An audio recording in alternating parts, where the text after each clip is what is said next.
1,00,000 गुंतवणूक, 8% dividend, 12% growth गृहीत धरल्यास 7 वर्षांत यील्ड होते 17%, 10 वर्षांत 25%, 5 वर्षांत यील्ड होते 40% आणि 20 वर्षांत डिव्हिडंड यील्ड होते 70% पेक्षाही जास्त. 4 ते 5% इतकी यील्ड तर आपण सगळ्यांनीच ऐकली असेल, पण काही दुर्मिळ प्रकरणात 10 ते 12% पर्यंत यील्ड ऐकायला मिळते. पण कधी तुम्ही 40 ते 50% किंवा 60% डिव्हिडंड यील्ड ऐकली आहे का? अर्थातच नाही, कारण कोणतीही कंपनी इतका प्रचंड डिव्हिडंड कसा देऊ शकते? थिअरिटिकल दृष्टीने पाहिलं तर जवळपास अशक्यच वाटते, पण टेक्निकली पाहिलं तर काही अशा सिस्टम्स आहेत ज्या वापरून हे शक्य आहे. आणि विशेष म्हणजे बरेच अनुभवी इन्व्हेस्टर्स प्रत्यक्षात हे करतही नाही. याचा अर्थ असा की शेअर्समध्ये 10,000 गुंतवणूक करून दरवर्षी 5,000 पर्यंत डिव्हिडंड मिळू शकतो. जर तुम्हाला हे सिस्टम समजून घ्यायचे असतील तर हा व्हिडिओ शेवटपर्यंत नक्की बघा. आज मी तुम्हाला डिव्हिडंड इन्व्हेस्टिंगची 3 अतिशय पॉवरफुल स्ट्रॅटेजी सांगणार आहे, ज्याच्या मदतीने तुमच्या डिव्हिडंड इन्कम मोठ्या प्रमाणात वाढू शकतो. कदाचित डबल, कदाचित ट्रिपल किंवा त्याहूनही जास्त होऊ शकतो. ही फक्त थेअरी नाही, मी तुम्हाला रिअल मार्केट डेटा, अचूक कॅल्क्युलेशन आणि व्हेरीफाईड सोर्सेससह दाखवणार आहे की ही स्ट्रॅटेजी कशी प्रत्यक्षात काम करते. आज आपण 3 स्ट्रॅटेजीज पाहणार आहोत. त्या तिन्हीची पद्धत वेगळी आहे, अप्रोच वेगळी आहे, पण उद्दिष्ट एकच आहे, इन्व्हेस्टरचे डिव्हिडंड यील्ड वाढवणं. थोडा विचार करा, जर तुम्हाला 40 ते 50% डिव्हिडंड यील्ड मिळाली तर काय होईल? 50% यील्डचा अर्थ आहे की 10,000च्या गुंतवणुकीवर 5,000 डिव्हिडंड मिळतो. जर असंच चालू राहिलं तर 2 वर्षात तुमचे पैसे डबल.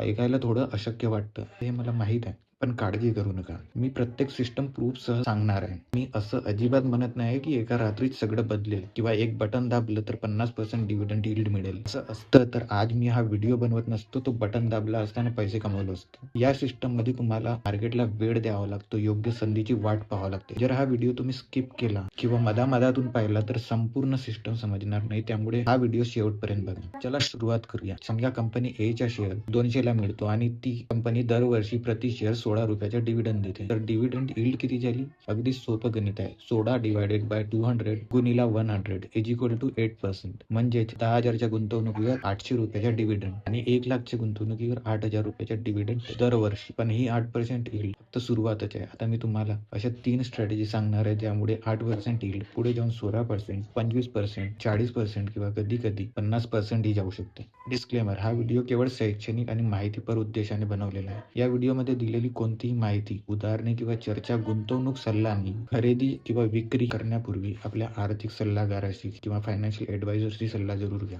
पॉईंट नंबर 1: मार्केट क्रॅशचा फायदा. ही सिस्टम खूप सोपी आहे. यातनं फार टेक्निकल नॉलेज लागते ना क्लिष्ट कॅल्क्युलेशन, फक्त थोडी मार्केटची समज, रिस्क घेण्याची तयारी. मात्र ही संधी रोज मिळत नाही. साधारण 8 ते 10 वर्षांत एकदाच अशी मोठी संधी येते. कोणतीही कंपनी किती डिव्हिडंड देईल हे त्याच्या स्टॉक प्राइसवर नाही, तर कंपनीच्या प्रॉफिट आणि डिव्हिडंड पॉलिसीवर अवलंबून असते. उदाहरणार्थ कोल इंडिया 2014 ते 2018च्या दरम्यान कोल इंडियाने दरवर्षी साधारण 20 ते 29 रुपयाचा डिव्हिडंड दिला. त्या काळात शेअर प्राइस 250 ते 450च्या दरम्यान होता, म्हणजे 8 ते 10%चा डिव्हिडंड यील्ड दिला आहे. पण 2020 मध्ये कोविड क्रॅश आला. कोल इंडियाचा शेअर 100 पर्यंत घसरला. ज्यांनी त्यावेळेस 100ला शेअर घेतला त्यांना FY22 मध्ये 17 रुपये 50 पैशांचा डिव्हिडंड मिळाला, म्हणजे 17.5%चा डिव्हिडंड यील्ड. पुढील वर्षात 23 रुपये 25 पैशांचा डिव्हिडंड मिळाला आणि त्याच्यानंतर 24 रुपये 50 पैसे आणि त्याच्यानंतर 26 रुपये 25 पैसे असा डिव्हिडंड वाढत गेला. आज जरी शेअर 400च्या आसपास असला तरी ज्यांनी 100ला खरेदी केला होता त्यांची डिव्हिडंड यील्ड आता 25% पेक्षा जास्त झाली आहे आणि कॅपिटल गेन वेगळाच. म्हणजे मोठा क्रॅश आला की घाबरायचे नाही, तर तो संधी म्हणून वापरायचा. वॉरन बफेटचे प्रसिद्ध वाक्य आहे, be fearful when others are greedy and be greedy when others are fearful.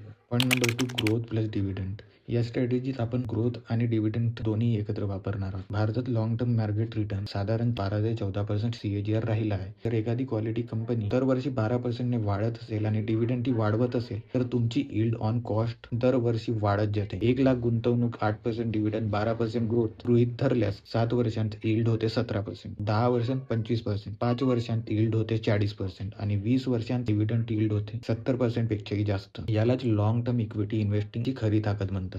Point number 3: dividend reinvesting. ही माझ्या मते सगळ्यात पॉवरफुल सिस्टम आहे. यात तुम्ही मिळालेला डिव्हिडंड खर्च न करता पुन्हा त्याच स्टॉकमध्ये गुंतवता. त्यामुळे शेअरची संख्या वाढत जाते आणि यावर मिळणारा डिव्हिडंडही वाढत जातो. यालाच स्नोबॉल इफेक्ट म्हणतात किंवा कंपाऊंडिंग म्हणतात. 1,00,000 गुंतवणूक, 8% डिव्हिडंड आणि ती सतत रिइन्व्हेस्ट केल्यास 10 वर्षांत डिव्हिडंड यील्ड साधारण 17% आणि 20 वर्षांत ती 35 ते 40% पर्यंत जाऊ शकतो. आता येऊया मास्टर स्ट्रॅटेजीवर. आता कल्पना करा, मार्केट क्रॅश मध्ये स्वस्तात क्वालिटी स्टॉक खरेदी केले, मिळणारा डिव्हिडंड पुन्हा गुंतवले आणि लॉंग टर्म ग्रोथचा फायदा घेतला. 1,00,000ची गुंतवणूक 20 ते 25 वर्षात 40 ते 50 लाखापर्यंत जाऊ शकते. ही हमी नाही, पण कंपाऊंडिंगची ताकद नक्कीच खरी आहे. शेवटी काही महत्त्वाच्या गोष्टी. डिव्हिडंड इन्कम भारतात टॅक्सेबल आहे. कंपन्या कधीही डिव्हिडंड कमी करू शकतात. डायव्हर्सिफिकेशन खूप गरजेचे आहे आणि स्वतःच्या रिसर्च करा किंवा सेबी रजिस्टर्ड एनालिसिसची मदत घ्या. लक्षात ठेवा, वेल्थ क्रिएशन ही मॅरेथॉन आहे, स्प्रिंट नाही. So thanks for watching this video. Please like, share, subscribe. This is Ashish, over and out.